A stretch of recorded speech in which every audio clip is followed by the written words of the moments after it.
কি শুরু করছো তোমরা? কি শুরু করছো আমি বুঝলাম না। হ্যাঁ, একটা পিস কেক লইয়া দুজনে কারাকারি। মানুষ তো আমি একটা। দেখো, আমি তোমার কয়ে দিই, তোমাদের আমার জমে নাই, আল্লাহ আমার জমছে। আর টিভিটা আছে পয়রা, দিলা পরে না দিলা ভালো। তুমি আমারে আগে বিয়ে করেছো, তোমার আমার সাথেই সংসার করা লাগবে। চলো প্লিজ। আরে আমার স্বামীর আতলে কিন্তু একদম হাত ভাঙ্গা দুলা বানা দিব। তোর পায়ে ধরি যান, তুমি আমার সাথে চলো, তুমি আমার সাথে চলো যান, তুমি আমার যেভাবে বলবো আমি সেইভাবে চলবো। আরে এদিকে লাভ এখন বল, কোটের বাইরে গেছে তখন তুমি এদিকে লাভ আছে।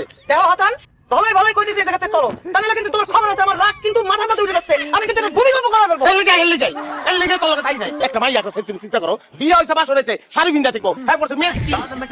তোরা দাম্পত্য জীবনটারে বলতো তো ইজি বানাই গেলাস, বাসরের জিনিসটা মনে থাকে না। শাড়ি ভিতো যেই মেয়ে শাড়ি ধুয়ে বাসরেতে মেসি করতে পারে, এর লগে আর চাইও সংসার করুন যায় না। আমি কথা বলে সংসার তোর লগে ভাইটা মাফ করে দে আমারে, আল্লাহর রাস্তা মাফ করে দে, আমার তালাক দিয়া তুই নিতে দিয়ে দাদা। আমি পুলিশ দিয়ে তোমারে ধরাই দেবো, আমি নারী নির্যাতন মামলা যদি না করেছি তোমার নামে। আমার জামাইটা তুই পুলিশ দিয়া ধরাবি আর আমি কি তোকে ছাইড়া দিমু? হ্যাঁ, তোর